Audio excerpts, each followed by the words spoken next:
The trouble with market research is people don't think what they feel, say what they think, or do what they say. All right, cool. Let's go ahead and get started here. I am excited about this topic. I think that we're going to have a very fun conversation here because normally, it's just me presenting, or it's just Anthony presenting, or maybe even Steve and I. But this time we actually have Steve Pattison, Anthony Lee, and of course myself, Brian Johnson, who are going to collaborate on what we call Amazon brand halo effect. We're going to put in context as far as the Amazon space. There is some industry terminology here, but I'll have Anthony, you'll probably run through that, clarify that for everybody, of course. All right, let's go ahead and jump in here. So before we do get started here, I just want to take a quick minute to let you know that this workshop is sponsored by an awesome, phenomenal, best-in-class advertising agency team, of course, that I built. No ego there whatsoever, right?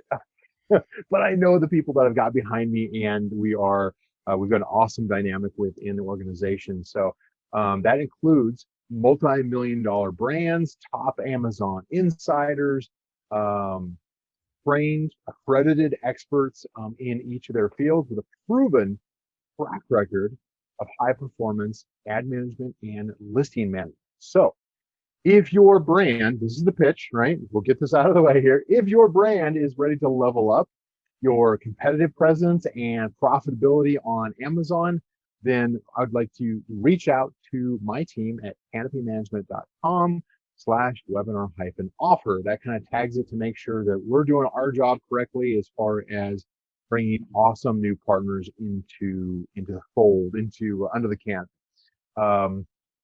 Yeah, if you haven't had one of those conversations, I can tell you it is absolutely worth it because we do a deep dive into how you're doing your listings, how you're doing your ad accounts, and we'll tell you the good, the bad, and the ugly, sometimes more ugly than others, and that's okay. So if you choose to work with us, awesome. If you find it's a good fit, great.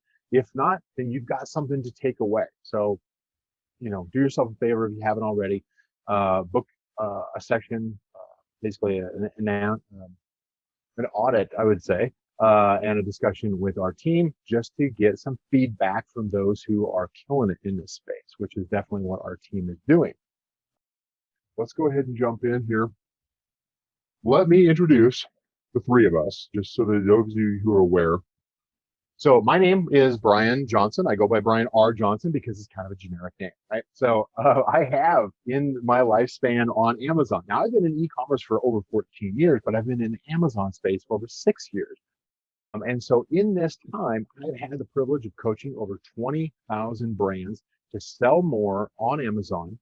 And Canopy Management now has over $1 billion, with a B, under management that we have had the opportunity to work with. So I say that not to brag, it's simply just to say, look, we've got a ton of experience and we want to share some of that with you today so that you can take action and really build that brand halo effect for your brand and for your products.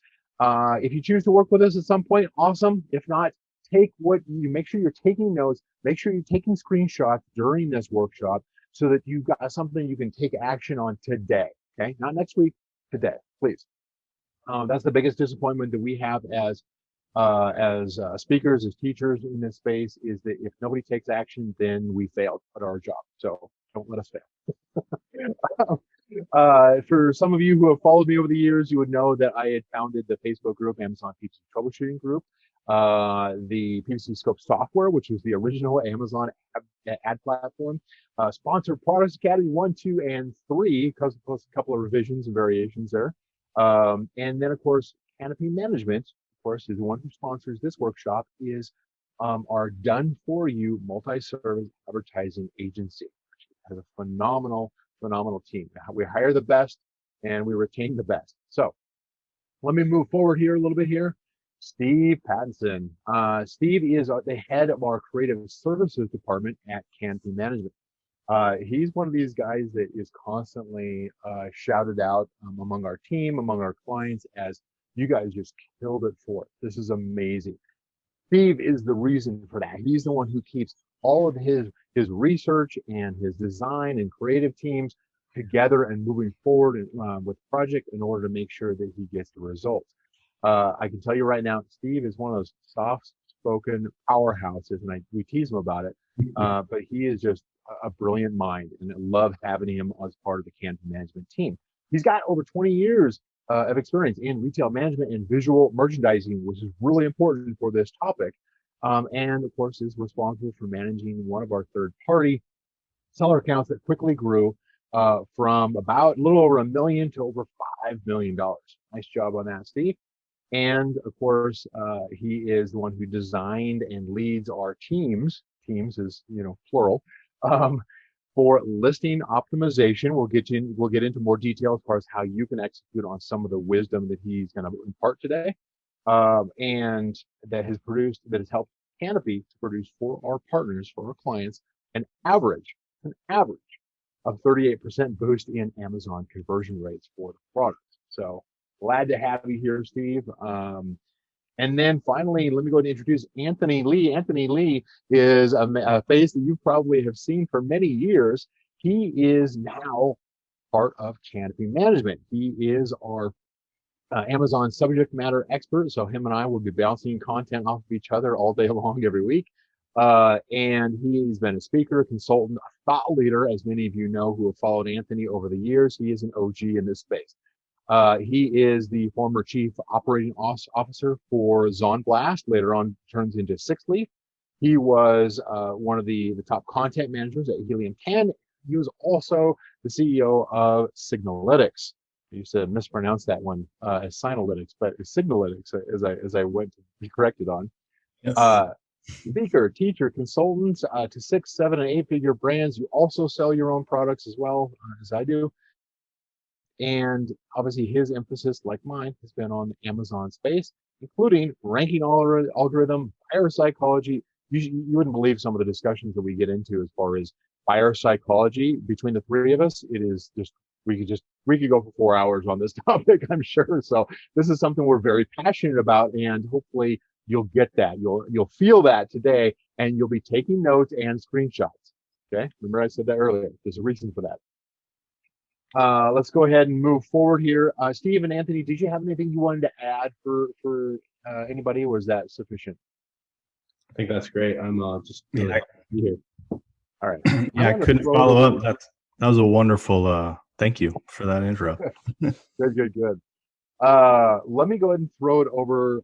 Give me a 1 in the chat. I'm going to ask for your engagement because I want to make sure you guys are paying attention and not working on a video game in the corner there. Give me a 1 in the chat if you guys are ready to get started, because Anthony's going to jump in here directly into the brand halo effect. We're not going to mess around anymore. Yes, love it. Wow, I don't know if you guys can see that. It's just flying up. All right, Anthony, I'm going to hand it over to you. Let me know when you want me to change slides and that kind of stuff, but go ahead and dig in. Absolutely. So first, I mean, the most logical question at this point is what exactly is what we're calling a brand halo effect?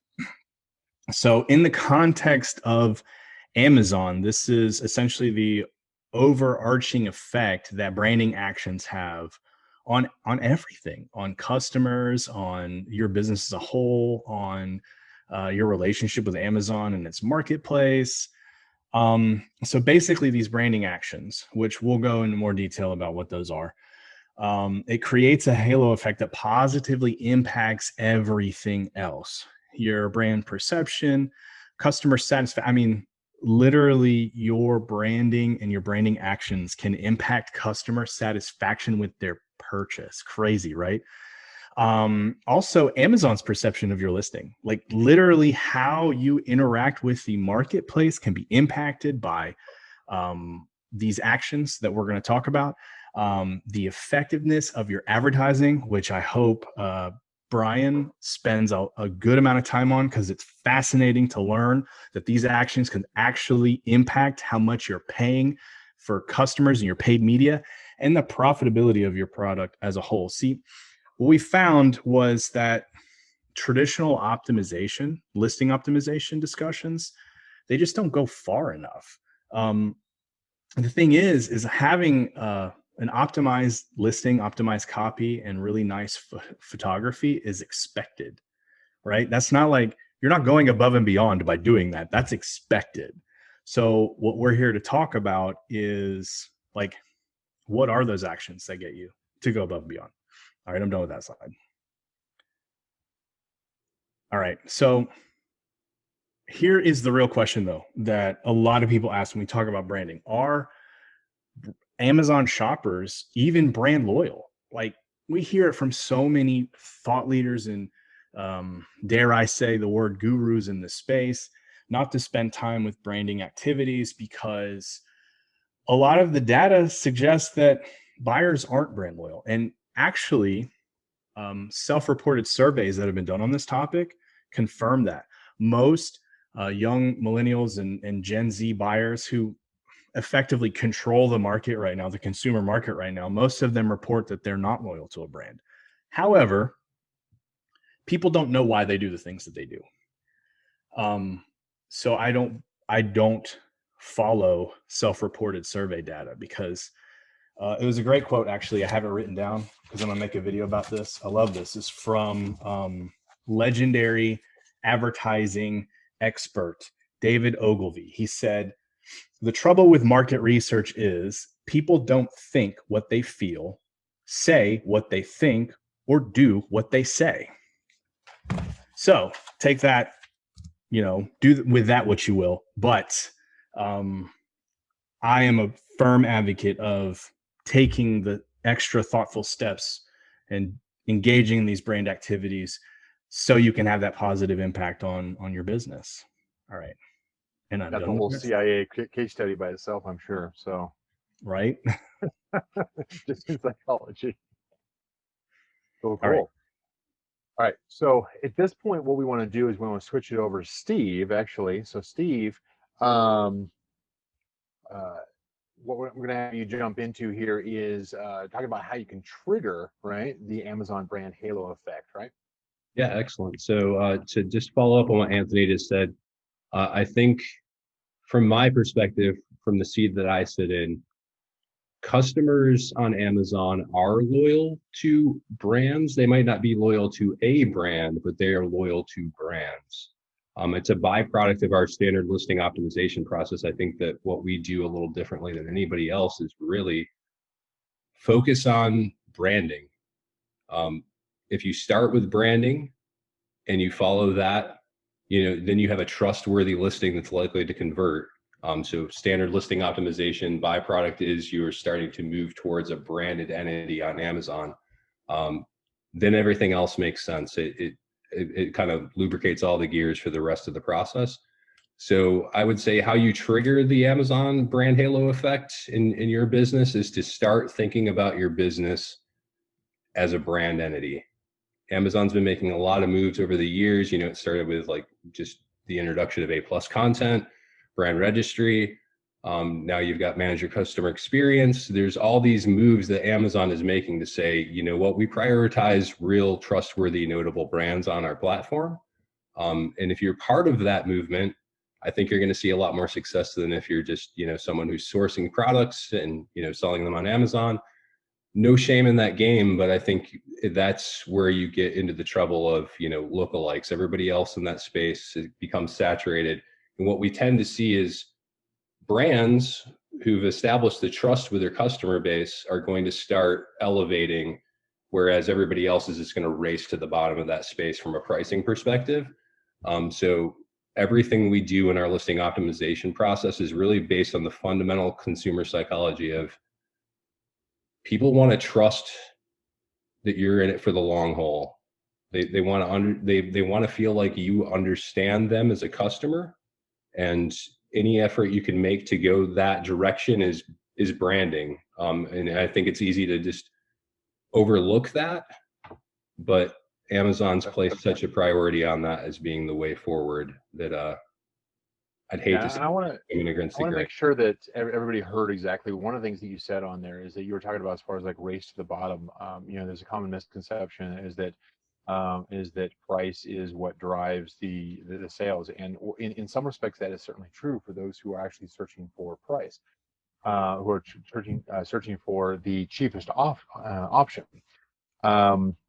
That is simply is like, okay, maybe I don't trust the product. Maybe we can talk about that more as far as we go through the next slides here, which are going to be, filled with information here. But things as far as like what influences people's decision, whether it's the brand trust, familiarity of that brand, whether it's the price, whether it is social proof like reviews, whether it has shiny, sharp colored images, whether or not it actually speaks to me.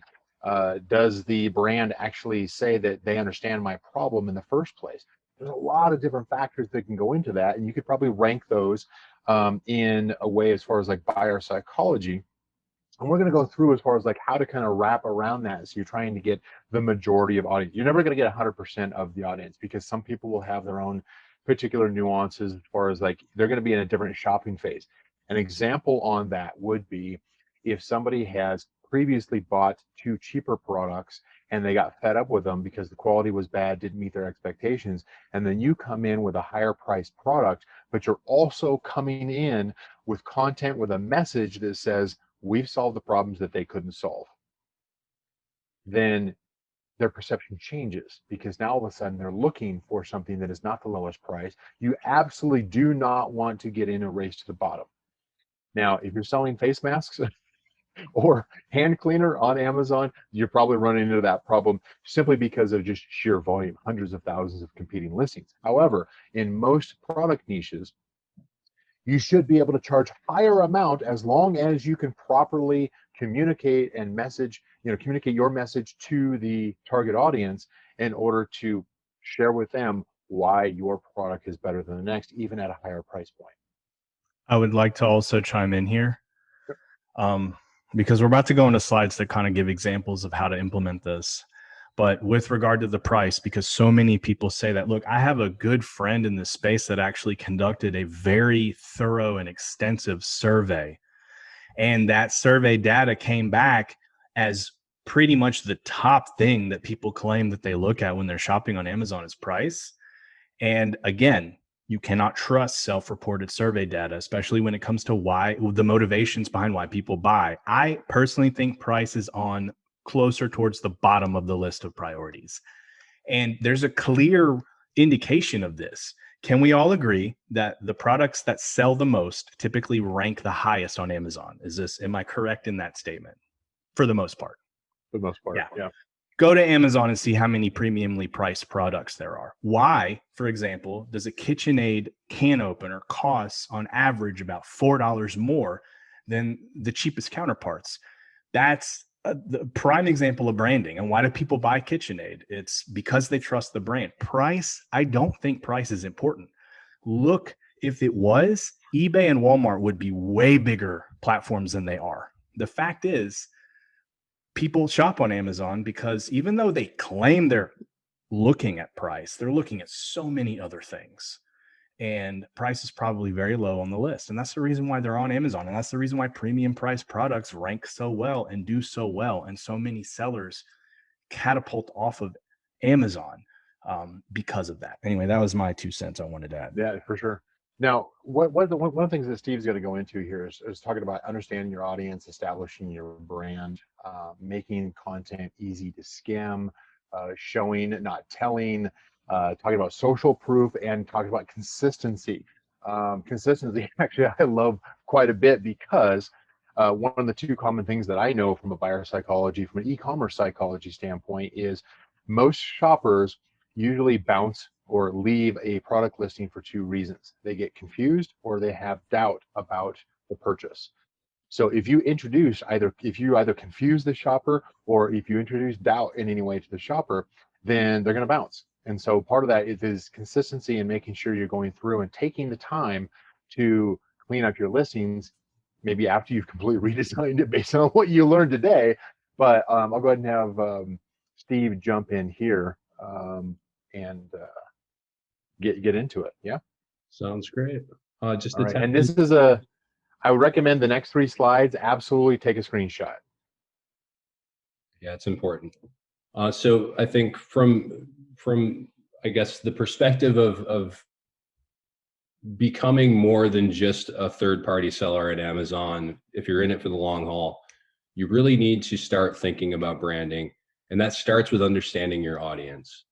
And what I mean by that is you need, the term that's thrown out out around, you know, the space all the time is understand your customer avatar. Well, I take a little bit of offense to that because I think it's broader than that. You need to understand who your target customer is or what that target audience is, but you need to do that in a way that is not excluding any other secondary audiences. Because, you know, if you're just hitting your target audience time and time again, well, congratulations, you've just defined, you know, the scope of your business. You're always going to sell to that avatar. They're going to come back for more, but you've already stunted your growth. So you need to look for ways to broaden your appeal over time. So it starts with great brand messaging. It starts with having a story. It starts with having great products and all of those things being cohesive and fitting together. Because all you're really looking to do is establish yourself as a trusted entity in the saturation that is the Amazon marketplace. Because people don't tend to want to engage with what they perceive as the fly by night. I found a way to source it. It's a lookalike product. It's cheap. You know, I can make a few dollars on the exchange. That's perfectly fine to do from a selling perspective, but then you have an Amazon hobby, not so much an Amazon business. I think that there's the true differentiator is to lean into branding. So make sure you do the research, understand who your audience is and what that scope could possibly be. You want to target your primary audience. Sorry. I was going to say, as far as primary audience, I'm going to blindside you here with a question. So that I think that the audience wants to hear, and that is, what is an example of focusing in on your target audience? You just need to understand what solutions your product offers to the marketplace. Be okay with living in your own skin and say, you know, if I have a premium product, I'm going to command a premium price point, and don't skirt around that. Just help your buyer understand why they're paying a little bit more for a premium product. At the end of the day, I think most Amazon shoppers are there to do one thing. They want to find a product that fits their need, and they want to feel smarter for selecting that, have selected that product. So price is not always the winning factor there. They're looking for perceived value. And a lot of times value comes back to, this is a brand that understands me, that gets me. All their content is speaking to me. I want to buy it once and buy it right, and I'm willing to pay a little bit more. And if you check all those boxes for your customer, it's surprising at how much that can do for your business. The other thing is really just make sure you're emphasizing the benefits of your product. Not so much the features, and that's a hard thing to differentiate, but what's the benefit? What's the perceived value in this product? If you can communicate that very clearly to your customer base without being over-explanatory or shouty or tons of text on images, infographics, you don't want to show up, you know, in the space like we're shopping on the home shopping network, no flashing dollar signs. You want to just very much speak to your base customer without alienating those secondary audiences that might be interested in your product. Actually, the partner that we have here on screen is actually a primary example of that. I spent a lot of time with Tim at 𝘓𝘬𝘦𝘬𝘦 helping him understand that, you know, even though you've identified your primary target is a males professional age 35 to 45, like that's okay. So you've got them already, you're speaking to them, but what if we were to introduce some younger professional women, showcase some of that diversity in your content? And over time, he's been more and more willing to listen to that as he's seeing good results from these optimizations we're doing. It's about not alienating those secondary markets, because that's your expansion. That's where you get to go next as you start to develop a brand. The other thing that I think is easily overlooked on that last slide, and it's such low-hanging fruit, is throw in some logo touches on your images where possible. Not every image, and not huge, not like 3/4 of your image, but just little touches of your logo. I mean, yes. Yeah. It just iterates, you know, like you have this identity. People aren't searching for sellers on Amazon, they're searching for brands. And, you know, you might not be a known brand now, but if you do the right steps going forward, if you do everything that, leans into establishing yourself as a brand, it's amazing what that does for everything else as far as PPC ad spend, growing an audience to the point where you can start considering DSP retargeting. All of these things, it starts at listing optimization, but that always is predicated with, we're going to brand you as we optimize you. Exactly. I would like to point out, this is my favorite topic. The reason why those logo touches and the brand story are so important is because of something called the availability heuristic. Essentially, you're just trying to be remembered. And it doesn't even, like, before you ever get to the point where you're such a well-known brand that people know that you are the highest quality sports shoe like Nike, right? Before you ever even get to that, as long as you're remembered. So even if you sell like an LED dog collar and somebody is somebody that doesn't have a dog has seen your listing for whatever reason, and then one of their friends is like, I should get one of those dog collars, and then the guy, the person who saw your listings like, oh yeah, I saw one that looked really cool on Amazon. You just got a referral. That's way more powerful than any advertising. You could very well get that sale. And how do you do that? Because you've attached a unique identifier to your product, and that's why that stuff's important. Availability. It doesn't even, they don't even have to remember you as the best. But moving on, we actually got a really interesting question from somebody What from our audience. I was going to suggest is that we do have a number of questions that are coming in. As many of you heard in the beginning, is that we are, of course, recording this. I would like to probably push some of the Q&A towards the end when we can, because we've got some core material we want to get through. I want to make sure everybody understands that before we start answering those questions, because I think some of those questions are going to get answered. I don't know, Anthony, do you want to answer this one right now because it's relevant to this particular slide, or do you want to wait until later on for Q&A? Oh, I wasn't going to answer it. I was just going to point it out to Steve, but it might actually be in one of the future slides. So you're aware that this question was there, and Yes.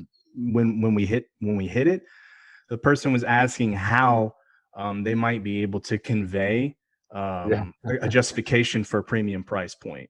And I assure you that all three of us will have a wealth of passion to throw behind the answer on that. So that's why I don't want to derail the core slides here.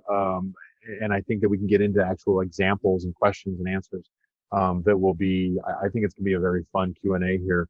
But I would say let's go ahead and push forward on the slides, get through the core information. One's got some layers to it. We'll tackle that in the Q&A at the end.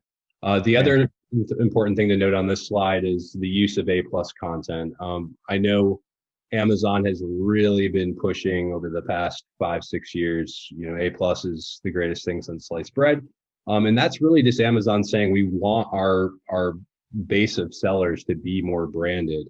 But what we find is really just highly effective in A+ content is don't make it specific to an ASIN. Don't tell the story of your product below the fold. Just let that be image based and let it tell a great story about your brand. And it's so much more effective. We know that a lot of, the most useful thing from where I sit on this is about A+ content is it helps push those, competitor ad placements further down the screen. But I think if you're going to utilize that real estate, tell a really compelling brand story. It really goes a long way in helping people feel like you're a familiar entity to them and establish that trust and say, this is a real brand that I trust and want to engage with. I'm going to give these guys a shot. I'm going to make a purchase. So that's how we like to use A+ content. We're good for the next slide. So make your content easy to skim. We know that we don't have the luxury of keeping eyeballs for too long. Yeah, just like that. So you want to really just... Yeah, sorry about that. Yeah, I was trying to say, like, take a screenshot of this, if you're listening in. Absolutely. If you can communicate the benefits of your product in your images, that's ideal. Use the 5-second rule. Every image should be able to be digested in 5 seconds or less. And it should tell the story of your product in a very elegant way. Avoid extraneous text. Make sure that, you know, when you're writing your copy for the listing, that your first, like the most important benefits are your 3 first bullet points, because we know that's going to truncate on mobile. And it's what most people are going to see. So just keep those high level benefit focused. I think the rule we use is the so what rule. It's really just, all right, you start with a statement that's definitely more feature based about your product, and you keep asking yourself the question, so what, until you understand, until that distills down into what's the best 3 benefits of my products, and then you'll want to lead with those in your bullet points. We tend to write headlines that are easy to read on the skim, so you get those kind of 3 important benefits right away. And if your customer wants to read further for more information, then the rest of the text in that bullet point goes a little longer form for the purpose of indexing, but it's still telling a story and it still has a perspective about your product. And it's just speaking more to the headline of that bullet point. Keep your on text or your on image text to a minimum. I detest over explanatory images. Is you have this great lifestyle image that just really showcases the product in use. The idea of your product sometimes is more valuable than, you know, the product specs themselves. So if you take it a step further and then you take the bait and you start putting you start putting text on the image to explain what the image is about, well, now you're talking down to your customer. It turns out that most people don't react well to that. They're not there to read your images. So if you can keep text to a minimum on the images, that goes a long way to say, you know, we're an established brand. We understand who we're speaking to, and we don't need to explain our images to you. So there's just kind of a, you know, a little bit of a high road to take there. It's really easy to give into that temptation of saying, well, Yeah, you know, we just want to tell people what they're looking at here. And it's just like, guess what, guys? You don't need to explain that to them. if you're forcing yourself, if you're forcing yourself to have text on your images probably aren't good enough. If you have to explain it, it's not the right image. That's basically the litmus test that I use with my team all the time. And then really show, don't tell. Your images have such a priority. I mean, especially on mobile, people are going to see your images twice before they even start reading any of the text-based stuff on your listing. So really, whatever you're talking about is your main benefits in those 3 important bullet points. You want to make sure that that's showing up in your images, and that those images have a purpose, and they're doing a great job of illustrating those things. Video content. If it moves, it tends to convert. Now that said, there's a lot of, you know, you have to make considerations for quality of said video content. A great video is going to definitely perform better than an video. But anything you can do in your video to make it engaging, consider your thumbnails on your videos. I think that's a big mistake a lot of sellers make that I see is they have a great video, but the thumbnail that Amazon selects for them is like the worst, least engaging thumbnail to have. So, you know, you can manipulate that, take a screenshot of what's really going to draw the eye on that video and use that as your thumbnail instead, and you'll get much better engagement. And then I think the last thing is only utilize infographics where it's appropriate. I think that the industry as a whole really got into this whole idea of like, you got to have an infographic on every listing. You have to ask yourself, does that infographic accomplish anything, or is it just a chart that communicates information that maybe is not important to your customer? Most of what we do is we start with the ask on a listing. When we start to optimize, we want to understand the ask because it helps us understand who is your customer, what are they having a hard time understanding about your product as it is right now, as it's merchandised currently, and how can we better answer those questions? And if we can answer that with just great images that have no text on them, then that's my ideal solution there. So that's a kind of part of the inner workings of the Canopy process when it comes to listing optimization. I think we're good for the next slide. Social Another screenshot for you. Social proof is huge. So this is technically a little bit of a gray area. You know, terms of service is a little washy on this, but I can tell you categorically, we've done hundreds of these listing optimizations, and we tend to always have a social proof image. And as long as you're direct pull quoting that from your listing feedback, you want to find like the best instances of 5-star feedback. You can truncate it beginning or end. You can lop parts off, but you can't change any of the substance there. But if you can showcase some great pieces of 5-star feedback above the fold in your images, it mitigates the likelihood that anyone's going to go down to the bottom of your page and look at your reviews. Because if you're like me, the first thing you do when you go through that review exercise is you scroll down, you start looking at the feedback. You don't ever look at the disproportionate amount of 5 stars. You look at the 2 or 3 1-star pieces of feedback, and you're telling, and you're basically asking yourself the question, talk me out of it, guys. You know, do I believe this 1-star feedback? And if you do, then, you know, you've lost that customer. So what we like to do above the fold, try to mitigate a little bit of that conversation. Right, that makes a lot of sense. I'll kind of make 2 comments on that. One is, you know, the reviews, the whole like 1-star review. I think that's more of the kind of the pessimistic shopper that likes to look at the review, the negative reviews, and say, okay, what's wrong with this? Somebody else found some problem with this that I need to know about. And a lot of times it doesn't provide that information, but they still look at it. And historically, what we see from an advertising standpoint. Now, we work on 3 phases at Canopy, not just advertising, listing optimization, on Amazon advertising, off Amazon advertising, in order to get some of the powerhouses that we work with to scale up and double, triple over each year. But one of the things that we historically see is that for every negative review, critical review, so 1-star, 2-star, that shows up on the first page of reviews for a product detail page, can drop the conversion rate by 1 to 2% each. So if you've got multiple ones showing, especially if you've gotten attacked in the past by competitors who upvoted your negative review, that is absolutely hurting your conversion rates because it is pushing people away. They want kind of an excuse to leave and keep shopping for alternatives that have a very polished result. Unfortunately, you know, it's just one of those things you have to kind of to try to avoid or try to mitigate. But I think this is a great way of being able to say, okay, here's what we're going to actually highlight some of the benefits and the 5-star opinion within the imagery.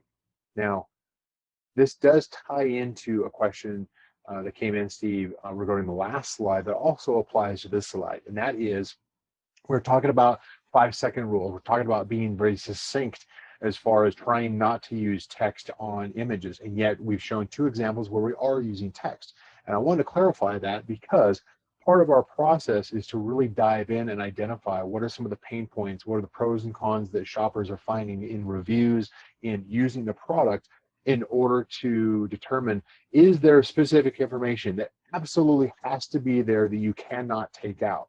Most brands put into their product images, in their product listings, extra text that they think showcases some kind of value or you know, feature or something like that really is unnecessary. What we're doing here with our creative services team is being very intentional about, if we use text, it's because it has got to be there, and it's something specifically that target audience needs to know and is specifically looking for. Yeah, absolutely, Brian. So text is necessary to communicate some benefits. If you can do it without text, that's ideal. But that being said, if it's important enough to show up in your ask on the listing, if it's something we need to get out in front of, if it's a positioning thing, if it's a differentiator thing in the space where, you know, your competitors are all much cheaper, but they don't have 2/3 of the features that your product does, you need to utilize that space to set yourself apart from the competition. So everything, you know, if I can get away with no text on an image, that's the most successful image. If we need to be a little further explanatory, if we need some high level benefit there, we're going to go that route. Now these are just samplings of, you know, 3 images from a listing that's going to showcase, you know, 7 to 9 image slots. So there's likely more text on these examples than, you know, if you were to take the whole thing as a whole, it wouldn't be so text heavy. But it is important sometimes to go high level and make sure you're communicating those benefits across. I would like to make a point on that. This is a tip for creative in general, not just on imagery, but in copywriting too. Anytime you add words of any kind to anything, the question always needs to be, does this help? So that very much so is the case with text on imagery. Does it help? Does the addition of these words help? And the same thing with your product descriptions and your bullets, like, do the words I just added actually help? Or is it fluff? Is it in the way? Is it taking away from the message? And if you just look at it from that perspective, then you only use it when it actually will be beneficial. Yeah, absolutely, Anthony. The approach we take with my team is every single image we create, we have to ask ourselves, what is the point of this image, and does it accomplish that? If there's no point, then why are we then the image shouldn't exist. And is this successful in communicating that idea is kind of our bar of quality to make sure that everything has a point, a purpose. The real estate Amazon gives you is very valuable. You have 7 to 9 slots to fill. It's up to you what you're doing with those slots. And it's really, the great, I think, equalizer on Amazon is that, you've got giant brands like a Samsung or an Apple or, et cetera, et cetera. They're going to get the same, for the most part, the same real estate on a product detail page as, Susie up the street who's just selling some stuff out of her garage. So in that regard, it's a pretty fair platform. It's all about how you utilize that space. Here's what you've got to work with. How are you using it? And branding always tends to be the best answer to establish yourself for the long game on Amazon. Consistency is really important. We know just by the way that eye tracking data suggests that people digest your product detail page, they're not looking at any individual component of the page, especially on mobile. It's a very quick, glance look. And the more cohesive those elements of the detail page, your images, speak back to the bullet points, speak back to, the title, all of those things. If they're very cohesive, you have a better chance of keeping that customer engaged and encouraging them to buy and try your product than if those things are all kind of disparate and at different levels and they're not cohesive. They look at it as a poster for your product, not as, just your images or just your bullet points or just your descriptive text or just your title. It all has to work together, and that leans, again, that comes back to branding. And that also helps with availability. If it's consistent, it's easier to remember you. If you're not consistent with your messaging and with your, brand colors and those logo touches, then it's going to be harder for you to be recalled in memory. For sure. They want to know that you put in the work, and all of this comes with trust. Because everybody goes to Amazon with their guard up saying, everyone understands what a saturated space Amazon is. And, you might be buying from Susie up the street, or you might be buying from Samsung from, their corporate high rise. Those are two different things. Those are two different, customer experiences. But you can make them much more similar if you lean into branding as Susie up the street. And it goes a long ways in encouraging that trust, which is, I think, the key component to success on Amazon. And just to get back to the slide, don't state competing benefits, or don't state benefits that don't need to be stated. If it's already implied, right, you don't talk down to your customer, because that's the best way to alienate a potential customer. People don't want to feel less informed by the experience that they're having with your detail page. They want to feel like you get them, you understand them, they're in your corner. They want to feel like they made the smart decision regardless of price point. That is kind of the intrinsic value of this interaction for a customer, is they just want to feel like they made the best possible choice for themselves. And a lot of times the answer to all of that is great branding. Right. So that's actually a psychological principle which is really interesting, but communication in general is engaged with more and enhanced when you trust the person you're communicating with enough to connect the dots, right? So if you spell it all out, then it can come across as patronizing. But even if it doesn't, even if they're not offended by it, the truth is you're losing out on the potential engagement by giving people just enough to where they can connect the dots, they can piece it together. And that's another reason why you should avoid putting text on your images if it's not necessary. A lot of times you can tell that story in the image and let them let it be implied through their eyes what that feeling, what that emotion, and what that benefit will be. And that'll actually engage the customer literally on a subconscious level more with your listing and with your brand. Yep. Engage, don't Yeah, for sure. franchise. Talking down to your customers is never going to be the path to gaining that You customer. can, yeah, and for everybody who's listening on this and trying to piece it all together, you can kind of see is that there is kind of a little bit of a fine line, right? It's something you could certainly implement off of what we have been teaching today. But what we're trying to impart primarily is most brands, I'm not saying you are specifically, but most brands are doing it wrong currently. They're using an outdated model, something where they have learned to copy competitors, and what that has created is an environment, a platform where everybody's copying each other. The images all look the same, the title looks the same, the bullet points look the same, the A+ looks the same. And what we're trying to do is have you incorporate changes to your product listings that are going to help separate your product from your competitors' products so that it stands out, so that shoppers can see there is a difference, there's a contrast. And sometimes the more polarized you can get, what we're saying is don't just blend in, differentiate yourself, stand out. Even if you've got the exact same product, and some of you have heard me say this again and again recently, even if you have the exact same product as 10 other competitors, you can find the benefits and communicate that to a shopper that the competitors failed to communicate. What's in it for me? Answer the question, what's in it for me, to the shopper, and you can have your product stand out from your competition in your images, in your main image, in your title, in your bullet points, in your A+ content. All of these are opportunities. We have a priority as far as where we think you should spend most of your time on these, but each of these is a way for you to differentiate.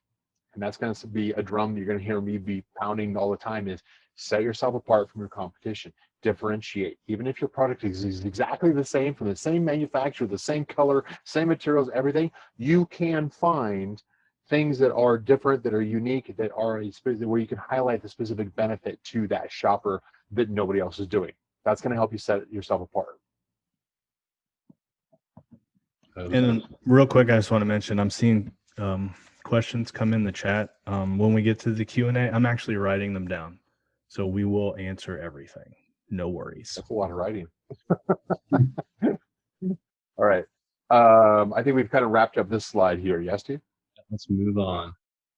All right. So one more point of consideration, though, to the whole branding idea is consider your packaging. Brian, you just kind of made me think of it, because we do see so many sellers with lookalike products that are likely sourced from the same exact manufacturers.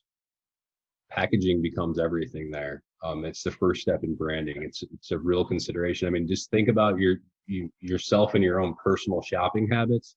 I can tell you, maybe I'm different than everybody else, but I've many times bought a product for a premium price point just simply because the packaging was a little bit nicer on the one that I ended up settling on than it was on the one that was $4 cheaper. Unbeknownst to me, they were maybe from the same exact manufacturer, but packaging is a real important consideration to make. Because when I think about it from my team's perspective, really the encouragement is a great main image. That's the initial kind of, you show up in the thumbnail without a doubt with everybody else.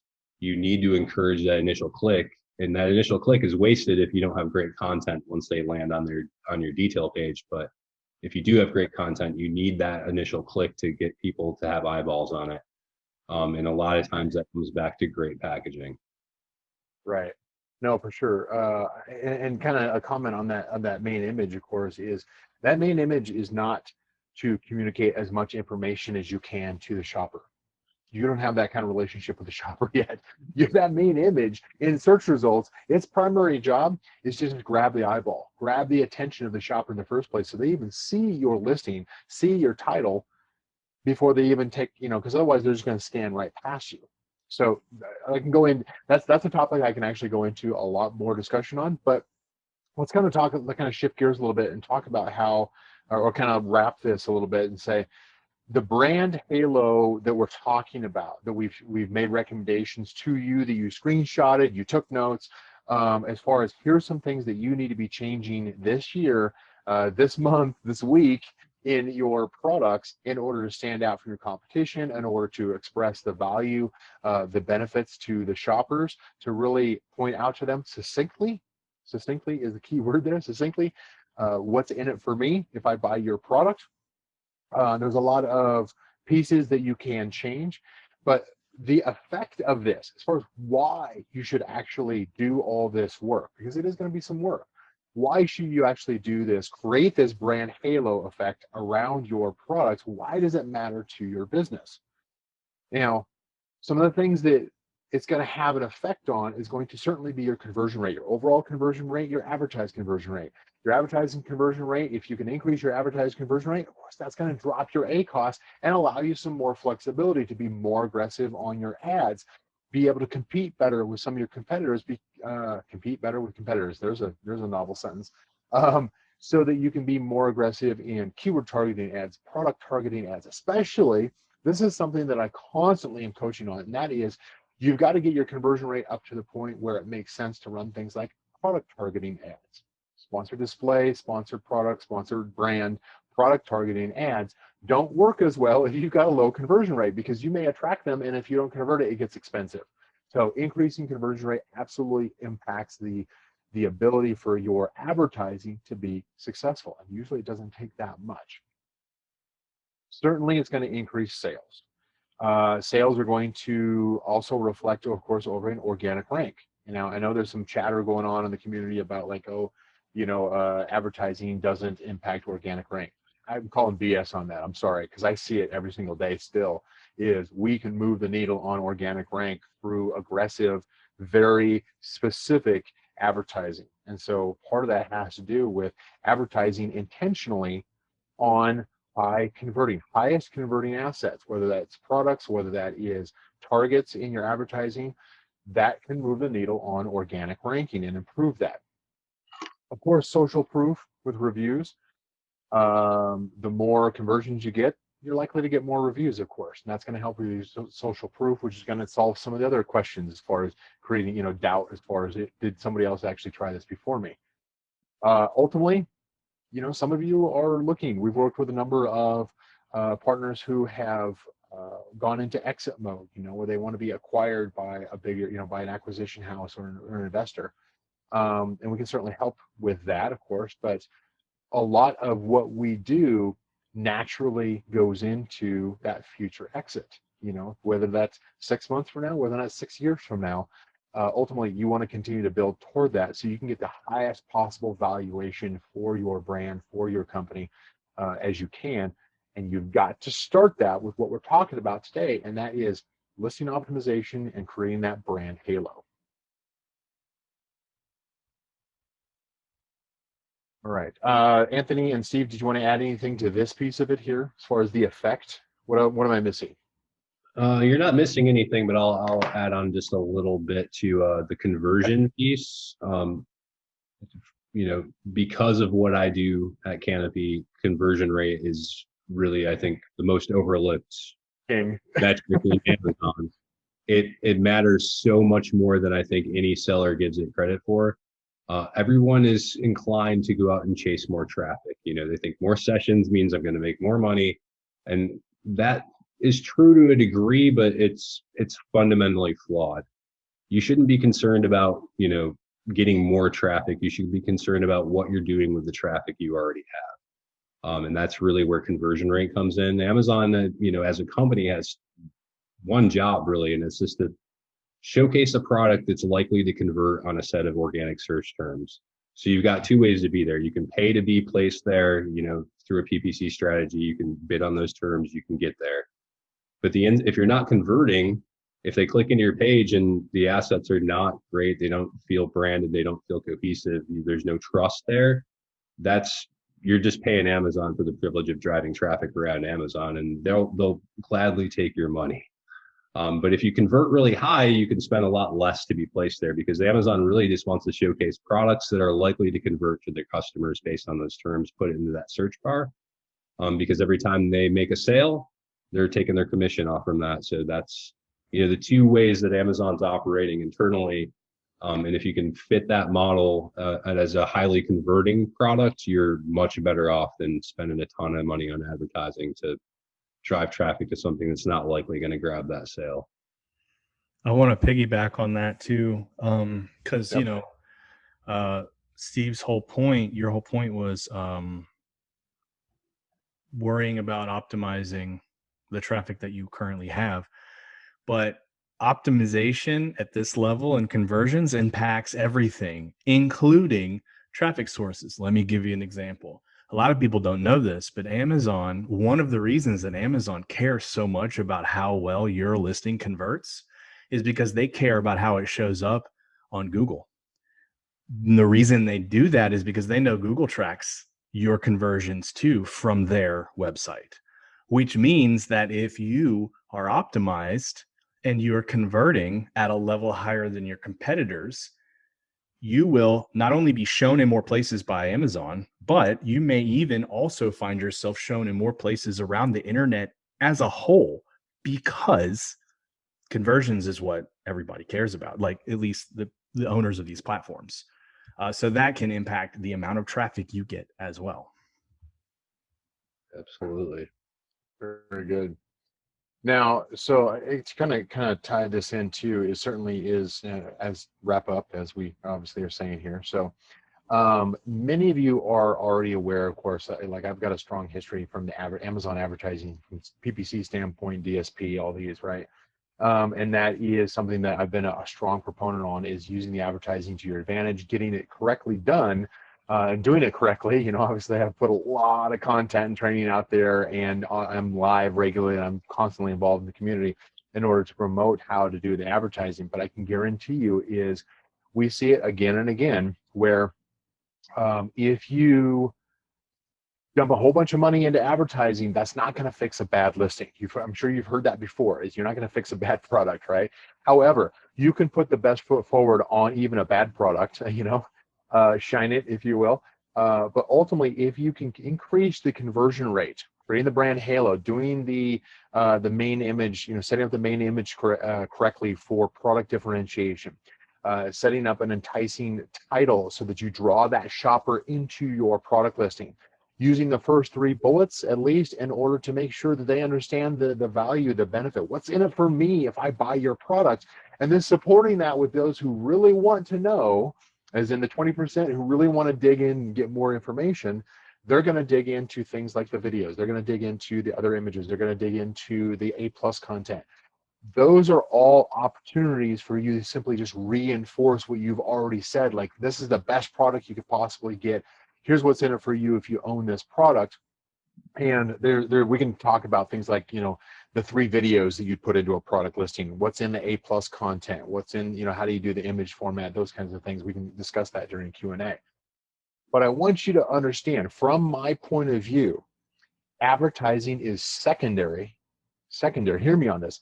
Advertising is secondary to getting your brand halo and your listing optimization done correctly, right?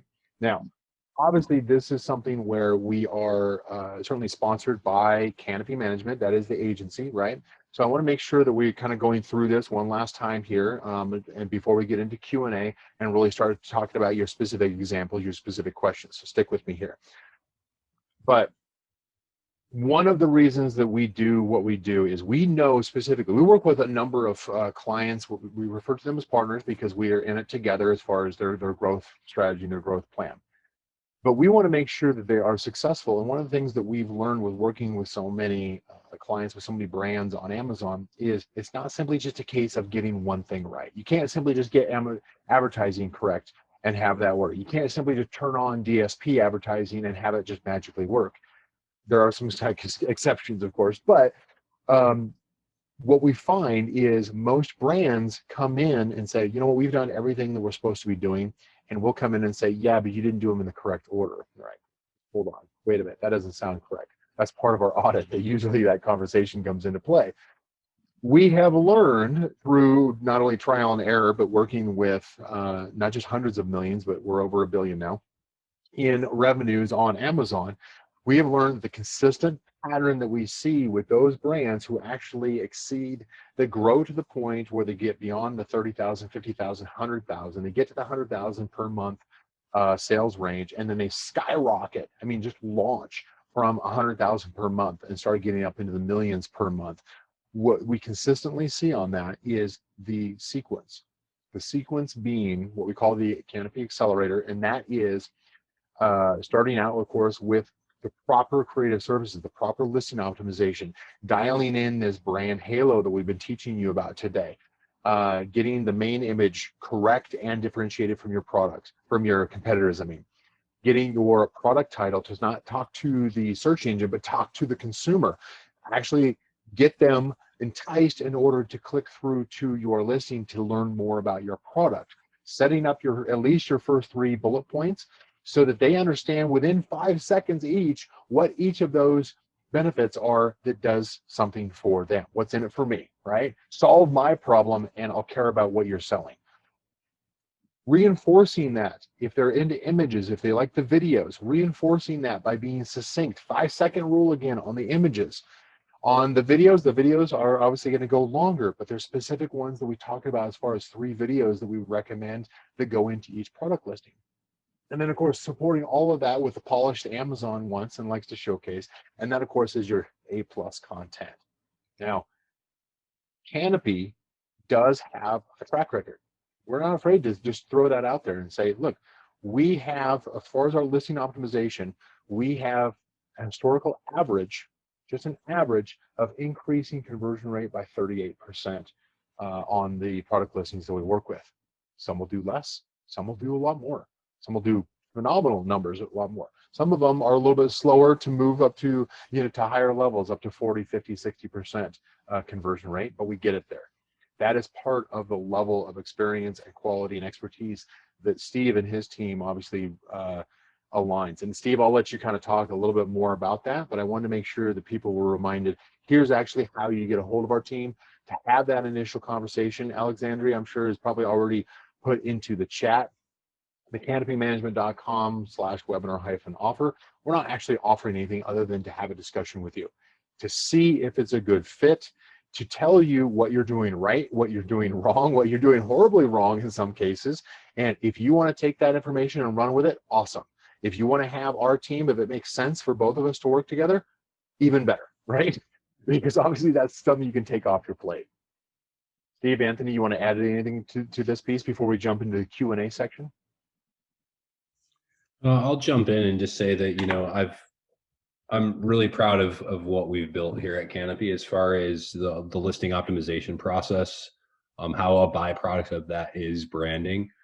38% is, it's hard to really get some competitor data out there that's solid and reliable, but I can't imagine any other process is doing better than that right now. And I'm just really proud of what we built. I love working and meeting with new partners. There's always opportunity in every listing is the way that we look at things. We did put together on our website a pretty great little kind of return on investment listing optimization calculator. It's on canopymanagement.com. Pretty easy to find under the listing optimization tab. That's in the service of really just helping you understand what a lift in your conversion rate might mean for your, at the ACoS level on a product that you're looking at. Does this make sense? Does the investment warrant? Is the investment warranted by the results it could produce? So it's a nice little tool. Really happy with it. So please check it out. Yeah, Alexandria actually put a link into that optimization calculator. Thank you Awesome. very much. Yeah, so both how to get in touch with our team to have a discussion, and also how to just check out the listing optimization calculator. It's pretty simple to kind of see the reading. I want to contribute something, and actually this is fun because I'm going to add a little controversy to this. I disagree with something that Steve said, but it's in the service of my endorsement of him. Let me explain. There was a point in the presentation where Steve said that buyers that come to Amazon are skeptical. They have their guard up because they understand that they're buying from all sorts of sellers. But I want to contend that and say, I think that buyers are not skeptical and their guard is down because they don't know who they're buying from other than Amazon, and they trust Amazon. But because of that, I think it's all the more important for people to take advantage of the subliminal opportunities that they have. To explain, there was actually a well-known study done once upon a time. This was a behavioral study done by a university whose name I can't remember. They found a nonprofit and they were sending out solicitations for donations. And what they did was they basically tested the envelope. They tested like whether or not they included a return envelope or not. They tested like the font size and the location of certain text points in the return slip. They tested all this stuff. And the thing that actually garnered the most and largest donations, crazy, is when they added a high, like a premium card stock insert and an expensive envelope. For some reason, those little things, the expensive envelope and the premium card stock insert, caused donations and donation amounts to skyrocket. Why is that? Because humans are weird. The point that I'm trying to make with explaining that is that we have the ability to affect people, very limited amount of space to affect people on this subconscious level. And therefore you should be taking advantage of it. And my endorsement for Steve is the fact that he's one of the incredibly few amount of people I have ever met that understands this almost on an innate level. When we talk about stuff, we agree with almost everything that each other's saying because we both understand these principles. And so I have deep respect for him for that, because there's not a lot of people that you're going to find understand those principles. So that was my endorsement and my controversy, all wrapped up in one. Thanks, Anthony. You're a pretty easy guy to get along with. I can say that part of that will move back to what I said previously about packaging. Sometimes it's not about your product, it's the idea of your product, especially on Amazon, especially if you are sourcing from the same place that a lot of other third-party sellers are sourcing from. And the way to set yourself apart from them is really call it something, give it a brand, give it an identity, find a customer that needs that thing and speak to that customer, and be inclusive in that conversation, encourage more people to be interested in that product. So it does come back to trust from where I'm sitting. Yes, Amazon is a very customer-centric, friendly place. I mean, if you have any issues with anything that you buy at Amazon, Amazon's just going to tell that seller to refund you anyway. So they're pretty apt to, so there's the trust in that regard, but being readily identifiable, being someone that a brand that your potential customer can identify with, again, it goes back to like just being recognizable in a sea of competitive products. That familiarity concept that you introduced earlier on is essential. It's a psychological innate trigger. And I think people are really driven by saying, I want to make the best choice for myself in any of these engagements online. Anytime I'm buying something online, I want to feel like I got the best possible deal. That's not always the lowest possible price. That's sometimes I spend a little bit more to buy from this cool brand that I think I like because they get me. So if you can help if you can speak conversationally in the listing content, that's ideal from where I sit. It should not be written solely for the algorithm. Indexing is great. Let me qualify that with indexing is great, but it's only great insofar as it's been contextualized to relevant and convertible traffic. It's another big mistake I see a lot of sellers make over time, especially is their space gets more competitive. They start to panic. And then what they do is look for more traffic sources without optimizing anything. So then they just start adding more tertiary reach keywords to the back end. And now they're starting to show up in places where they probably shouldn't, because all they're doing is showing up on terms that aren't likely to convert a sale on that product. So make sure it's relevant and convertible traffic. Not all traffic is equal. Yep. You don't want the noise. You want stuff. You want interested parties coming to your detail page, and then you want great content when they get there. 100%. And that's the reason why optimization is an art and a science. I mean, plain and simple. But I think we have a handful of questions that we should definitely get into, especially while we're waiting on Brian to join us again. I think I didn't even notice he dropped off. I just saw Zoom crashed. Okay. So let's start with what's the importance of emphasizing being a domestic family company? We use part of the A+ content to show where we are and that we're a family company. So we'll start with what you think about that, Steve. I think that's huge. I think that's exactly the right thing to do. If you can tell a little further story, like, yes, everyone has a family, and some families start companies. If you can go a little bit further into the creation of that company or what brought it about, I think that's a more interesting story for people to understand. But any instance where you can humanize yourself as a seller, it's super key. It's a reason why in that 𝘓𝘰𝘸𝘦𝘬𝘓 case example on the slides, he actually wasn't using that image, that great image of him and his son laying on the grass. It was actually in his email signature to me on all the emails when we first started engaging. I'm like, dude, that's a winning image. Like, that just says so much about who you are and what's important to you, and it puts a face to a brand. And I think so any effort to showcase that you're a family company and that you come from a place, people love that, especially the domestic thing. People want to know that products are made in the USA. You can put it in your text and say, hey, made in the USA, or you can tell a compelling brand story about how your company was started, where you guys are at, how, it means a lot to your family. And that's going to go so much further, especially with, millennials and more discerning buyers who have options. Amazon's not the only place to buy stuff. Yep. So if you're going to be there and you want to be there for the long term, you need to show up as more than, you're using Amazon as a platform for your brand, or you're just selling things on Amazon. So it goes back to that. Do you want an Amazon hobby or an Amazon business? And I think most people are in it for the business. Yep. So definitely a great idea. I definitely second that. Humanizing your brand is big. And, I don't have anything to add to that. I'll just provide an example. Anybody that follows me knows that I'm pretty active on social media. In TikTok land, if you look at the brands that are selling super well and growing and thriving, they're usually the ones that give you the behind the scenes look.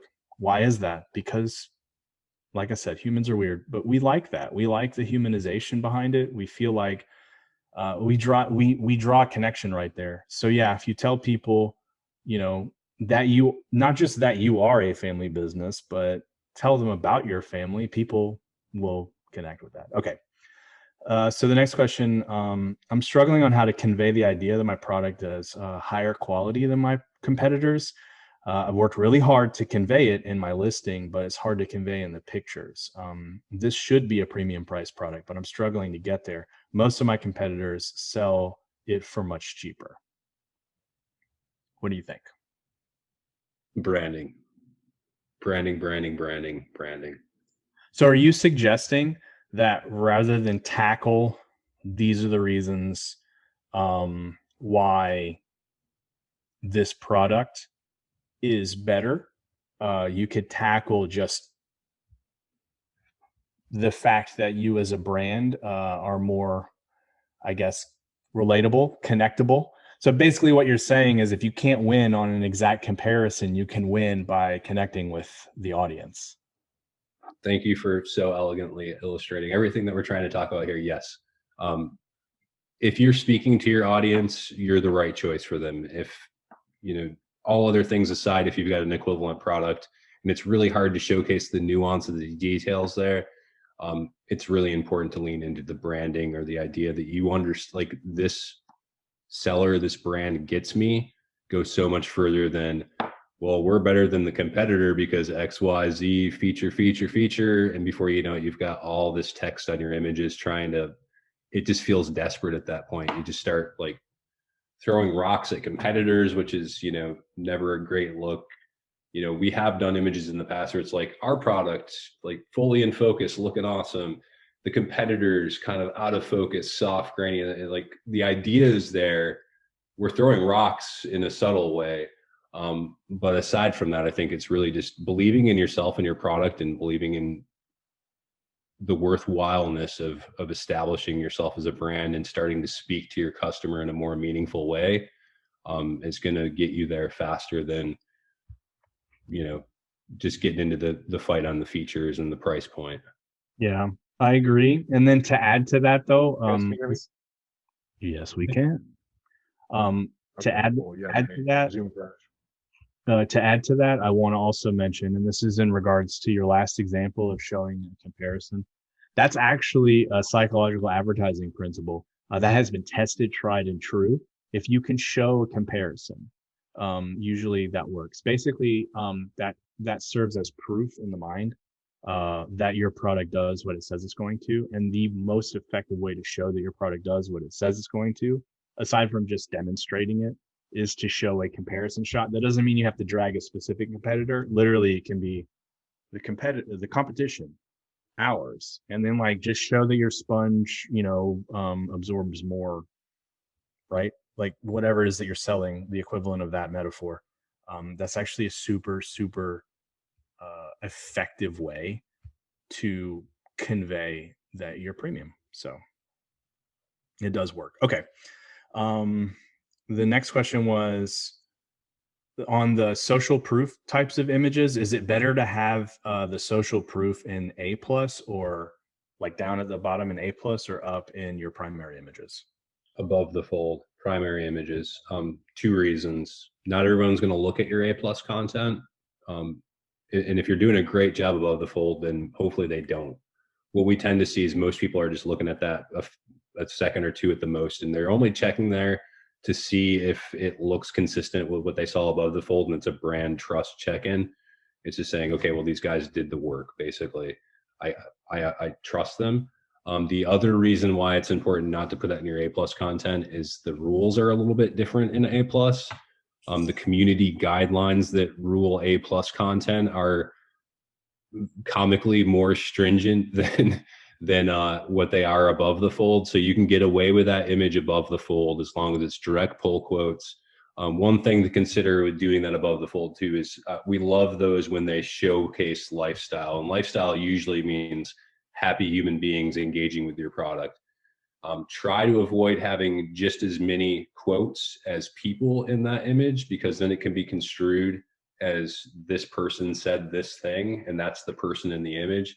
So either have 3 quotes and 2 people, or 2 quotes and 4 people. Just try to make them not line up, and you should be good. We've had no issues. It is a little technically afoul of Amazon TOS guidelines, but nothing has been suppressed for it. I have tried to submit similar types of images in A+ content modules. They always get rejected, so don't waste your time. There you go. I have nothing to add to that. So we'll move on to the next question. Actually, sorry, can you guys hear me now? Yeah.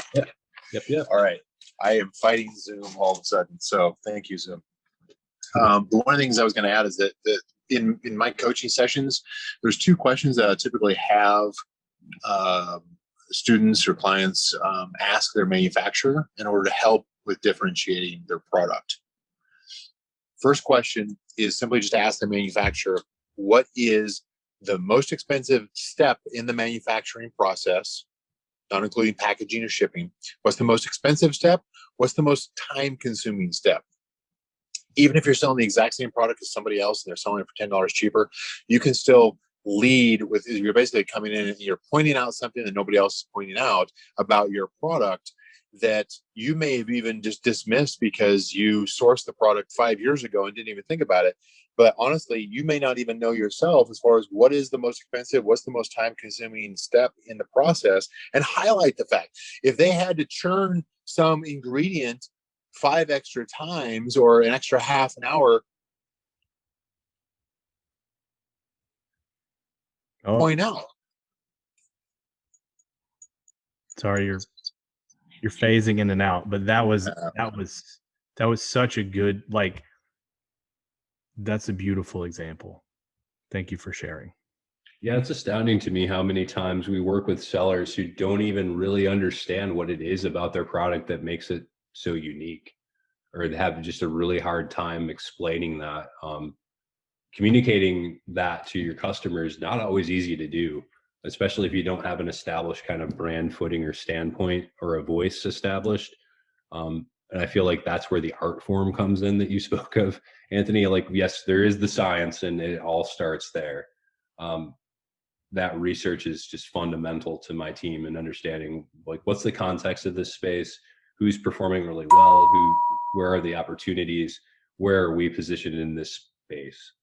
We can run all the research from that point on, formulaically, but bringing an identity to the brand that may or may not exist as we start to engage with a partner is where the art form comes in. It's really about understanding that niche at another level, and then really figuring out how we're speaking to that particular clientele in a very inclusive way to say, we're going to speak your language, but we also want to catch the people that are also tangentially interested in this type of product without alienating them, because we're being a little too kind of boys club on a particular product. So that was a great tip from Brian. So basically, communicate with your supplier, find out what makes your product awesome, and then give that to Steve and his team, and they will turn it into magic. Okay, next question. What is an example of a benefit that is already implied? A benefit that doesn't need to be stated. So we were talking about imagery that doesn't need text that conveys a benefit. Can you give an example? Any image that showcases your product in use with happy human beings living their best life, the easier you can make it for your customer to see themselves in your images and their life improved by owning your product, the better. So if you just show that product in use, and I mean, sometimes it's trickier than others, without having to say, vibrates at 26 gigawatts and yada yada, like, no one cares. They just want to see the end result, and that's just happy, smiling them. So to give a specific example, one of the slides showed like the UV teeth whitener. So I'll give you a specific example without actually knowing whether or not this image exists on their listing. An image, if, for example, if your target demographic was like young men, an image of a guy smiling, pulling it out of his mouth, about to speak to a woman, conveys a subconscious benefit that this is going to make you more confident, happier with your appearance, make it easier for you to communicate with the opposite sex. You see, all of that was in an image, no text necessary. I hope that answers that question. Absolutely. All right. So the next question, well, it's more of a statement. Another hard point is explaining a scientific principle or how your product works so much better, especially when it's something that's overlooked in common discourse or dogma. That was a little, the message there was a little hard to read, but I think essentially what that's stating is, like, how do you differentiate your level of quality for like a commodity product? Like, if you're selling a garlic press, it seems to be a hard point to demonstrate that yours is better when this is something that would most likely be overlooked. That, I think, goes back to the show, don't tell. Probably if it's a very complex idea that you're trying to get across, the video is probably going to be the way to go. If you can cut together a really great 30-second high level differentiating video, that's much more digestible than, showcase, like, wasting 3 of your image slots on highly technical diagrams and charts that people are some people are going to digest that and they're going to be interested in that and all that nuance. Some people just want to understand the benefit.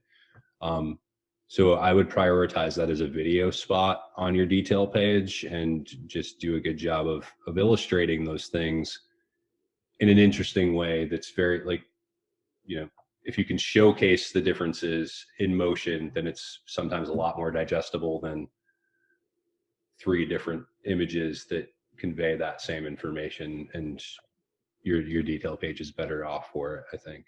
Yep. To Or back to your original point, Steve, use that video time to convey how your brand itself is better rather than just the product, right? It all depends on like 3 videos that I usually recommend. That first one, which is that 15-second benefit lifestyle image showcase in 15 seconds. That's typically the ones we use for sponsor brand video. Second one I typically do is somebody actually using the product, so they understand the size of it. How does this piece go together? It's not like an unboxing. It's just like, here's the actual product in use by somebody, right? Not necessarily like a manufacturer demonstration, but somebody. It's kind of like a lifestyle video. Can be brief, less than a minute. Somebody's just holding it, using it. That obviously conveys a huge amount of information that people will feel comfortable. It's like, okay, when I have that product, I understand the size of it, how it's going to feel, with it, what it's going to look like around, how I'm going to actually use it, where this plug-in goes, all that kind of stuff. The third video, that branding video, that's where you can showcase, look, we do all these things more than other brands because we care more. We constantly communicate with our clients. We constantly work with manufacturers to improve the materials that we use. That's your chance to really expand on the quality of your brand in that third video. And you've got 3 videos that you can put into each image, or into each product listing. Yeah, Brian, I love brand story based videos for the reason that they are very much, they serve a greater purpose. It's more bang for your buck if you're gonna produce one video and it needs to be a really great video. Invest in a brand story video, really hit all those levels, because you can throw that on your detail page. You can cut it down and use that as an ad placement. You can also utilize that as a really attractive tile on your storefront for Amazon. So if I were to invest in just one of those videos, I would say tell a generic brand story, because you can put it on every one of your detail pages. So if you've got a huge catalog and it doesn't make sense to say, I'm going to invest the time and the money to create 300 different unique product videos, that's a good thing to do over time. But if you just want to get off the ground and run right away, put together a great brand story video, because you can utilize that in so many places. Word. Okay. This next question, I'm going to answer it. How can Google track your Amazon conversions? Can you please clarify? So here's the thing. The technical aspects of this are fuzzy on me. I really don't know. The only reason that I say that is, once upon a time, I was able to see a leaked wiki document from Amazon that was a wiki specifically for, so how bigger vendors have Amazon rep? The wiki was specifically for those Amazon reps, and then the department that they have that specifically exists for the purpose of optimizing pages for Google. So Amazon appears, according to this wiki that I got to see, to be totally invested in every single page of their website ranking on Google. So they care about the content, the load speed. Like, they literally time every page to see the load speeds, and then they figure out how to reduce load speeds because they know that that matters to Google. And one of the sections that they talked about was that they care about conversions because that also matters to Google. They actually have their reps follow a step-by-step guide on convincing their vendors who need it to optimize their listing and help them figure out how. And I mean, this is on high level, Amazon vendor level, because when they're stepping in and going, we'll help you with this process, but you need to do it. And part of that checklist is that it makes it very apparent that they're incredibly concerned with the conversion rate. So either they're sharing that information willingly with Google. This has something to do with their retargeting, or they're specifically talking about ads that they're placing on Google converting. I don't know, because again, I'm not privy to the technicals. I just know that the wiki made it very clear that part of the reason they care about conversions is because they know that Google will care. So moving right along. Number 7. So do you suggest featuring your packaging in one of your images? Going back to the packaging conversation we had. Depends on how good your packaging is. To be honest, if it sucks, don't showcase it. Showcase only the best things about your product, but that's where I think there's a lot of opportunity to differentiate yourself. Is think about branding, think about packaging, and how that supports that whole thing. Sometimes you can be a goon like me and buy the thing for more money that comes in a nicer box because you feel like you're worth it, and it justifies the purchase more readily for you. And that's really what Amazon customers or any customers looking to do, is have a narrative very handy to themselves, really, to say, this is how I justify spending this money I just spent. You got to give them the story to work with there. If you don't, they're going to have a harder time justifying the purchase. You know, they might just be randomly buying, but a better chance is they're going to go find a place that makes it easier for them to justify the purchase rather than your detail page. I like that. So that breaks it down pretty easily. Should you include the packaging in your images? Yes, if you've actually purposefully designed good packaging. Otherwise, no. All right. Next question. And this is a good one, Brian, this is probably for you more than anything, but if you have a dead listing, no sales in like 365 days, right? Totally dead. Would you try to recover this listing with optimization and then ads, or would you relist with a new ASIN and then do the optimization and ads from there? Yeah, I guess it depends on why it became a dead listing. Did it become a dead listing because Amazon de-indexed the product and it doesn't show up in search, and none of your target terms are even indexed in the first place? You know, that certainly has happened quite a bit in the last year or so.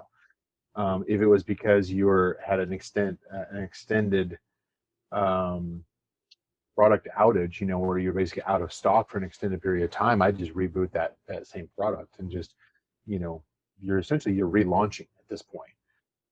If there's some other reason, like I mentioned earlier, where you had indexing, you were ranked, and you lost it all, and you don't know why, that's probably a dead product, a product listing. And you're going to fight with Amazon for 2 months to try to get it restored, and you may, or you could just like, okay, let me, either pull the inventory or, and then relist it. Unfortunately, that's kind of a hard Band-Aid to pull off, but that's like a duct tape one.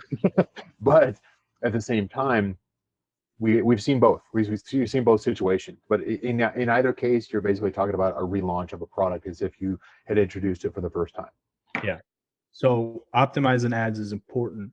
You're saying whether or not to scrap the listing, all depends on whether or not the ASIN is undamaged. So like exactly. If indexing is still happening and Amazon hasn't flagged you for anything weird, and like it's, there's not, then that means there's nothing wrong with the ASIN in the listing. Go ahead and just do the steps you need to do to relaunch. But yeah, if it's we saw this, start over. Yeah, we saw both occur where, especially in the PPE marketplace, face masks and hand sanitizer and that kind of stuff, where there's just so many competing listings, hundreds of thousands of competing listings, that Amazon simply just doesn't choose to index all of them. It's just, all right, you're not a big enough of a seller on this one. In those cases, we've had some success in cases as far as like narrowing it down and saying, okay, let me just find a very specific product niche. Exactly what we've been talking about up to this point is, and what Steve was talking about before, is you really have to go in and identify who your target audience, and really get laser focused on a very small specific audience. Stop trying to go for this broad audience of, something I'm going to rank on page 1, whatever. Try to rank on page 1 for, you may have to go for 5 and 6 word keyword phrases first. Get those tackled, get that specific, and then start bringing it up to 4-word keyword phrases. Just continue to build that foundation up in order to regain that traction if you're in a high competition situation. You may have some old data, but if what you were saying is true, is if it's been basically non-existent for over a year, you're not ranked for anything, you're probably not even indexed for anything. And so you're relaunching that product most likely altogether. Yep. Okay. So the next two questions are actually related, so we can answer them at the same time. What if your company is in the USA and your products are imported? Do you say you're a domestic company, or better to leave it out altogether? And the next one was, what can you do if your products are made in China like most sellers? So this is referring to when we were talking about one of the brand points as an example, was that the products are domestically made, and how people care about knowing that it's made in the USA. Yeah. I'll start that off by putting in my 2 cents there, that if your product is domestically made, that just gives you like an extra point of differentiation that you should use. Why would you hide that? But if it's not, obviously that doesn't matter. 90% of the stuff people buy on Amazon isn't made domestically. So Right. clearly leaving that out is not a big deal, but I'll let you guys weigh in on that. Yeah, what Amazon is asking for is, what is the origin of the product? If you have it manufactured in another country, that country is the point of origin for that country, and you do need to actually state that. As far as the made in USA, I've seen some sensitivity by Amazon where if you actually try to put made in USA in the title, sometimes they'll flag it as being inappropriate, as being too, making a claim that requires independent authentication, that kind of stuff.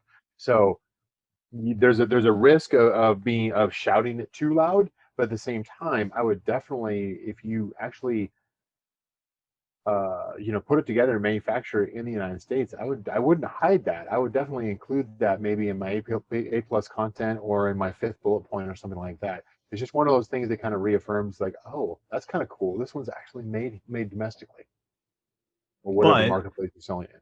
But if you import your product, that doesn't mean that people aren't going to buy it. Like I said, it's not a big deal. Should you highlight the fact that your brand is domestic? No. Look, there's a lot of people that sell in the US that are in other parts of the country. I don't think you should represent yourself as anything that you're not. The whole point of humanizing your brand is showing people the real people that are there. If, like, I had once upon a time, true story, I had a friend from Eastern Europe who was he really liked my idea. I was actually probably one of the first people to teach people back in the day about recording a thank you video and then putting it in your outgoing message to, through Amazon messaging. And my buddy from Eastern Europe loved that idea, but he was like, I have a thick accent, I'm not American, so should I just hire somebody from Fiverr? And I was like, no, be honest. People, aside from just humanizing the brand, people care about authenticity. They want to know for real. If anybody is going to judge you because of the fact that you're not their neighbor, then, I mean, that's not your target, customer anyway. But definitely be authentic. That's my take anyway. I don't know if Steve has a different opinion about that. I have to offer up the opinion of that's exactly the right opinion to have. Be genuine. The fastest way you're going to lose a potential customer is to create any potential doubt in them. If you start getting a bunch of questions on your listing, you start to position yourself as this domestically owned brand. Guess what's going to happen? You're going to get those naysayers in your Q&A that are going to continuously say, hey, I noticed you said you're a domestically owned company. Where are your products made? And you're going to constantly have to reiterate where you're sourcing your products from. And that's no fun for anyone. It just doesn't do anything to elevate you as a brand. So lean into the human element and be honest about it. Who are you guys? What brought, even if your story literally is just like, we found a great way to source from overseas and bring the best of what we found over there over here, find a way to spin that into something that's a little more digestible, but that's totally fine as long as you're being genuine. The people want to know who's behind the curtain, so to speak. When they press that buy button on Amazon, they want to know whose life are they impacting? What's that exchange look like? So I like that message. Scoured the earth for the greatest ingredients to make this. Hey, you can spin anything and put it in the right perspective to reach your buyer. That's actually really good, because that feeds into this next question where someone's asking, is it necessary for a brand story to be real? What if someone doesn't have any story and they just started selling on Amazon? Everybody has a story. And I think That's probably exactly what you're about to say, but I'll let you take that one, Steve. Everyone has a story. It's harder to coax it out of some of the partners we work with than others. But I guarantee you, this is more than just an idea that you had one night. You've invested a lot of time and money in figuring out how to bring a product to market on Amazon. You have a story to tell. Sometimes it's a couple calls from me and my team to like really just pull that out of you, but you definitely have a story. And if not, we'll create one for you. But yeah, I think it's just a matter of modesty that people don't want to talk about who they are and how they got their ideas. But that's what people care about. Products are products. They care about you as the seller. And I'm seeing consistency in a lot of the questions. People seem to be kind of hung up on the logistics of it, right? So the next one was, would you use up one of the supplemental images for brand story or leave that for A+ only? It's probably ideal to use up one of those slots if you've got a good, if you've got a story to tell it right up there.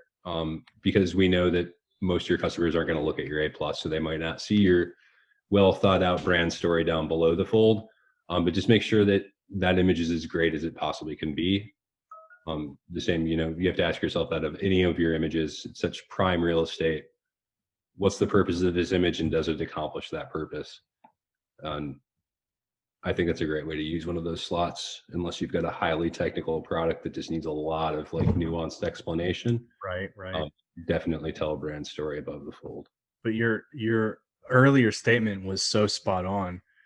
Like, can we get the conversion before they ever even go below the fold, right? So if that's your goal, then you tell the story that needs to be told. And that, I know the next question is, well, how do you know what that story is? That comes with knowing your audience. If you do step one, which is know your audience, then the next step is easier, because then you know what story needs to be told. And then you can use all the image space that you have to tell that story. Or you let Steve tell it for you, which I think is a point we keep driving home. Our product looks like water when dissolved, makes it easier to have images of happy people using our product. That's a very good point. There you go. See, so the lesson there is source products that make it really easy to like use generic stock imagery. Let's see. What if our product has a good listing optimization and high rank relevant keywords? I have a brand too with the best images, but I run PPC too, but can't get sales. Product has medium competition. What do you recommend? So from an optimization perspective, since that's what we're talking about, how does somebody who thinks that they're already fully optimized, they're not, get to the next level? They're not, and I don't mean that to be cruel or anything like that. It's just more of a case is the reality of just kind of the most brand owners, their perception is based off of what they've been taught by copying somebody else and what they've been taught by a course, maybe, as far as how to mimic what somebody else is doing. And unfortunately, you've got to be very specific in your content, that you're focusing in on your target audience and the terminology. And if you're not getting any kind of part of it is, what conversion rate are you getting outside of advertising? There should be some. And two is, when you do advertise on those same words, are you being too narrow in your advertising tactic? Like so many people have been taught, like only do exact match keywords, and nothing else, and of course that's a ridiculous statement, because Amazon is a lot more diverse than that when it comes to their advertising, especially if it's a brand new campaign that Amazon doesn't trust in the first couple of weeks. So there's some begging, it does beg some additional questions, like how many weeks, how many months have you been advertising and you've gotten no results? What's the cause? Is it a case where you're not getting ad impressions, you're not getting clicks, or you're not getting conversions? Where is the break in there? Do you have a click-through rate that is horrific, that is 0.18% click-through rate? That's pretty much telling you it's like people aren't even wanting to go to your listing because it's not being presented to the right audience.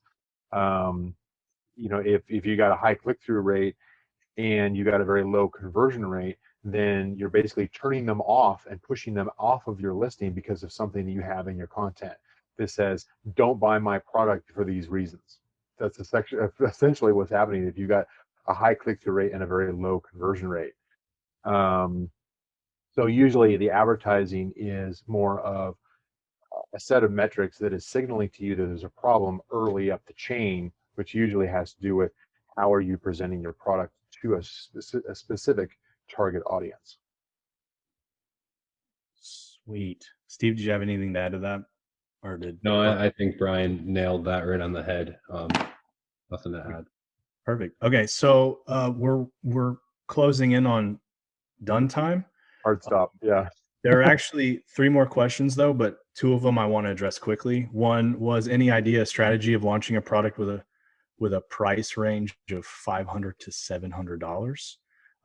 That is definitely a much different strategy. We're talking about something that high level, especially on Amazon. So I feel like that should be a discussion maybe on like in our Facebook group or something like that. Probably deserves more input in a different headspace. So I definitely wanted to put it out there that we got that question, but we need to go ahead. I would say, elsewhere. If you're not already part of the Amazon PPC troubleshooting group on Facebook, I would go ahead and join in there and then go ahead and post that question up so that we can kind of give you some better feedback. But yeah, there is a different set of strategies that go along with that. Absolutely feasible. The primary things on that is your split testing is going to be substantially different than a product that moves fast, that you can collect data on quickly.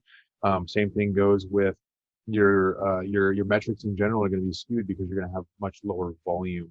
And so you've got to play a little bit different game and be patient with, putting the quality in front of your target audience, and then building on that. It's not as easy as simply just turning ads on. In fact, that could be actually more dangerous. If it's not, if you don't have a proven track record for a higher conversion rate. So yeah, post that. We can definitely expand on that. I noticed there's also a couple of questions that showed up in chat in addition to Q&A. So I don't know if we're going to be able to address all of those, but just crank away for the next couple of minutes here and see if we can. All right. So I had a highly technical question that'll be actually really easy for me to answer. Does a ratio of sold listings to unsold matter? So does an account have a selling strength? If I sell 1 of 10 listed products, is that better than if I sell 1 of 1,000? So check this out. Amazon treats every listing individually.